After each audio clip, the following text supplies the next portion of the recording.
Sa laki ng mga projects, mga kababayan na to, siguradong more than 50 million ito, plunder. Kaya malamang si Cayetano ang susunod po kay Marcoleta. Maubos talaga ito mga DDS, senators. Sasabihin nila, politika. Anong politika dyan? Mga kababayan na may ebidensya.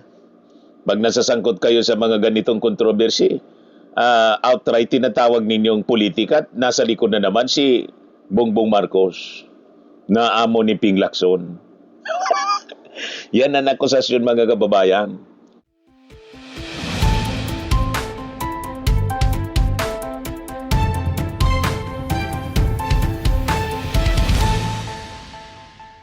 Hello po mga kababayan, si Dante Maravillas. Ano nga niya Mr. Maravillas ngayon yung mga mainit na balita mo dyan? Lalo nito mga kababayan na mauulol si Alan Peter Cayetano. Makita niya Mr. Maravillas, baka matuloy yan ang mabaliw. May post na naman po si Ping Lacson, mga kababayan, na malamang lalong magpaulol kaya lalong magpaulol mga kababayan kay Alan Peter Cayetano. Ayan ang post mga kababayan, may kasama pang picture. Sana niya yan Mr. Maravillas. Ito yung sinasabi mga kababayan ni Ping Lacson na you have crossed the line. Hindi na siya tatantanan ngayon ni Ping Lacson. At malamang mag-reunion sila ni na Jinggoy Estrada at na Marcoleta.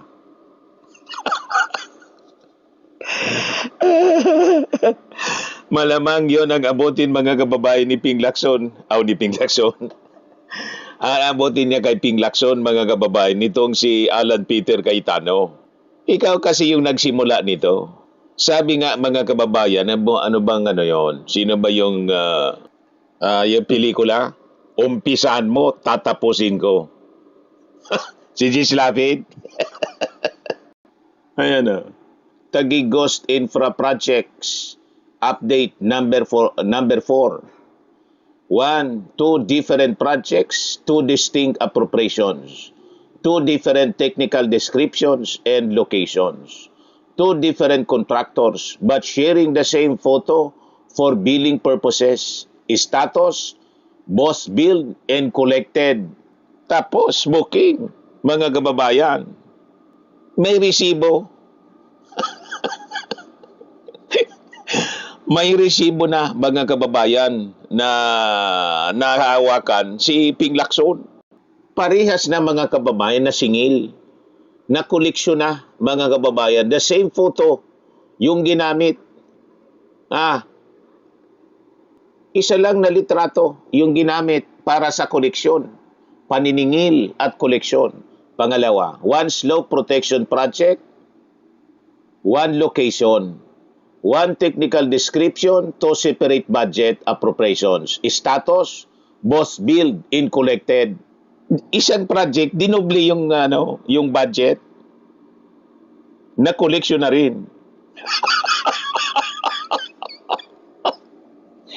Tingin ninyo, susunod na si Alan Peter Cayetano mga kababayan kay Marcoleta at kay Jinggoy Estrada. Magre-reunion mga kababayan.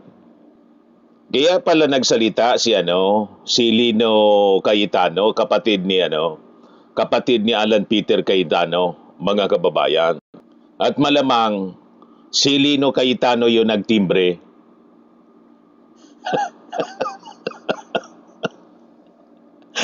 Siguro, mga kababayan, nairita ng masyado sa kakadaldal ni Alan Peter Cayetano na nagmamalinis sa kanyang daily live streaming at live selling sa Facebook na may may kasamang mga bersikulo para mga kababayan magmukhang upright siya. Morally upright. Yan mismo mga kababayan, napakalinaw ng post ngayon ni Senator Ping Lacson. Inumpisa niya kaya tatapusin mga kababayan ang laban na to ni Ping Lacson. Nagkamali mga kababayan si Alan Peter Cayetano ng pinatulan. Talagang sabi nga dito sa amin, sinisignos. Sinisignos mga kababayan. Parang si Marcoleta na hindi man tinatanong kung tumanggap siya ng 75 million, nagkwento.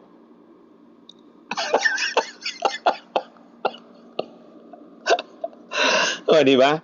Mga kababayan, ito naman po, hindi man siya inaaway, si Alan Peter Cayetano, hindi man siya inaaway ni Ping Lacson, ayaw niyang tantangan si Ping Lacson.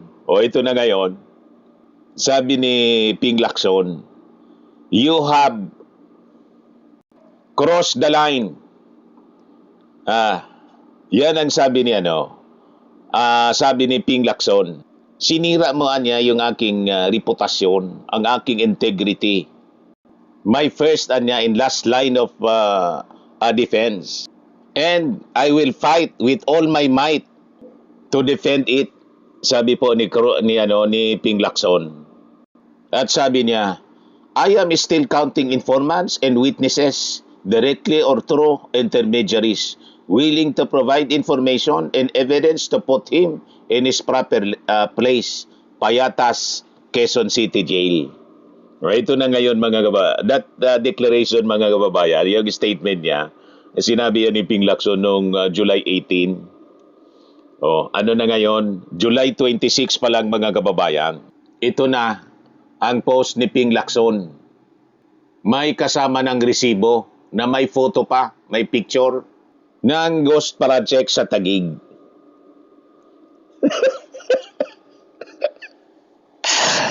Yan kasi mga kababayan, yung old saying po na no talk, no mistake. More talks, more mistakes. Kaya magandang dumaldal lang ng dumaldal mga kababayan si Alan Peter Cayetano. Dumaldal ka pa. At kasama yung kanyang kapatid na si Pia Cayetano. Ngayon sa kakadaldal din ni Pia Cayetano, yung kanyang kapatid po, may mga nag-iisip na din na ipadisbar. Itong post ngayon ni Professor Antonio Contreras, Pia Cayetano should be censored by the Senate and disbarred. Di ba? Mamaya balikan natin yan.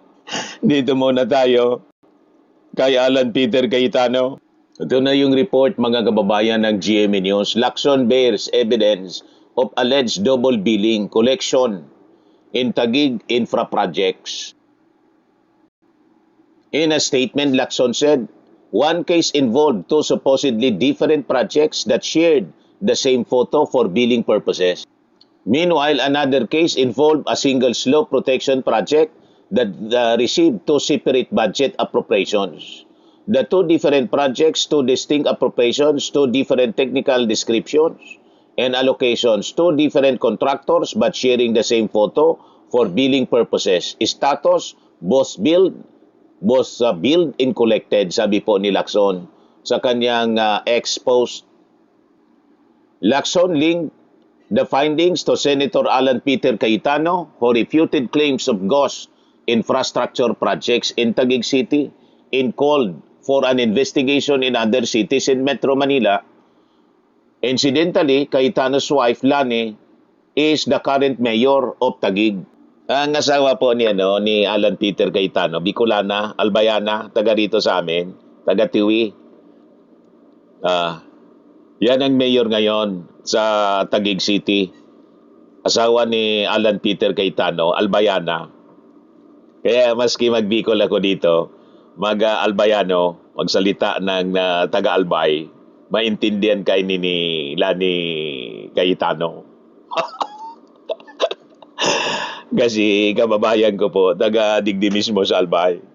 Ngayon, sabi dito, Lacson further said that those who know they are innocent should not fear defending their integrity and should confront their accusers on equal terms.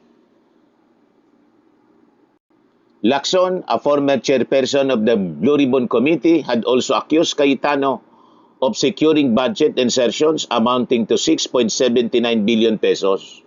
Several projects in Taguig were also allegedly left unfinished, sabi po ni Lacson. Hindi tinapos po.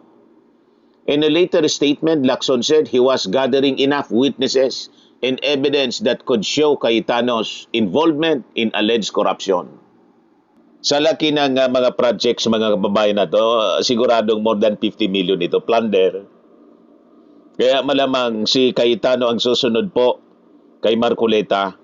Maubos talaga ito mga DDS, senators. Sasabihin nila, politika.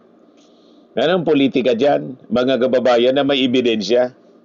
Pag nasasangkot kayo sa mga ganitong kontrobersy, outright tinatawag ninyong politika at nasa likod na naman si Bongbong Marcos na amo ni Ping Lacson. Yan ang akusasyon, mga kababayan, ni Alan Peter Cayetano. Amo daw. Walang amo si Ping Lacson, never siya. Mula na maging senador, may amo siya noon nung PNP Director General. Afterwards na maging senador, walang amo si Ping Lacson, independent siya mag-isip. Ang amo niya siyempre tayo na mga Filipino. Tama? Kasi tayo yung nagpapasweldo sa lahat ng senador. Pati kay Alan Peter Cayetano, ang amo niya yung publiko. Ganon yan, mga kababayan. Pero politiko, hindi. Walang ganon na pag-ugali and thinking ito pong si Ping Lacson. In fact, siya yung pinakang credible na senador pagdating sa pera, sa issue ng pork barrel, kasi hindi siya never siyang tumanggap, mga kababayan, ng pork barrel nang siya po, mga kababayan, ay tumakbo bilang senador. Nire-reject niya yan. Hindi siya kumukobra, mga kababayan. Ayaw niya yan, gumamit na pork barrel. Balikan natin yung kapatid, si Pia Cayetano, na tulad ni Alan Peter Cayetano, nakisali sa kakadaldal na pag pinakinggan mo, parte na siya ng defense team ni Sara Duterte. At nagpakalat pa ng spliced video, propaganda, attacking the prosecution. Ito yung komentary po, post ni Professor Antonio Contreras. Ayan sabi ni Professor Contreras, ngayon pa lang itong post niya, 4 hours ago. Hindi simpleng editing ang ginawa ni Senator Pia Cayetano. Nag-post siya ng splice video ng palitan ni Alan Peter Cayetano at House Prosecutor Chel Diokno na inalisan ng malagang context, kaya pinalabas na hindi nasagot ni Diokno ang tanong.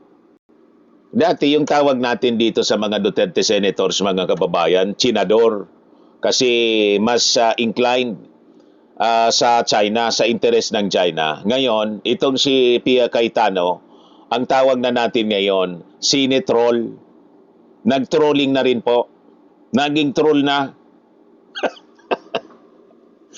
Chinator na Sinatroll. Dalawa na yung ganyang titulo ngayon. Kapag pinotol ang video para baluktutin at ang kaulugan at iligaw ang publiko, disinformation yon. Trolling na po ginawa. Mas mabigat ito dahil hindi ordinaryong troll si Pia. Lawyer siya na mahilig ipangalandakan ang pagiging lawyer niya. Higit sa lahat, senator judge siya na nanunumpang magbigay ng impartial justice. Pero ginamit niya ang kanyang platform para pagtawanan at siraan ang prosecutor na humaharap sa korte kung saan siya mismo ang judge. Sabi ni Professor Antonio Contreras, malinaw ang Section 38 ng Code of Professional Responsibility and Accountability. Bawal sa lawyer ang knowingly or maliciously disseminating false or unverified statements at ang anumang act of disinformation. Hindi kayang idisbar ng Senado si Pia. Supreme Court lamang ang may kapangyarihang gawin iyon. Pero dapat siyang isensure ng Senado at i-refer sa Ethics Committee. Dapat ding magsampa ng kaukulang administrative complaint laban sa kanya. Kapag napatunayang knowingly or maliciously niyang ginamit ang splice video para linlangin ang publiko, she should be disbarred. For someone who keeps flaunting her being a lawyer, losing that privilege could be fatal to her ego, pero sariling gawa niya yon. A senator judge who spreads disinformation has no moral authority to judge the fitness of anyone else for public office. Correct. Kaya nga po itong mga DDS senators, itong magkapatid na na Cayetano plus si Amy Marcos, pati si Robin Padilla, mga kababayan, nakikita natin actively sa kanilang mga manifestations. Puro pagdepensa kay Sara Duterte ginagawa. Dapat na po isulong natin ang pag-inhibit.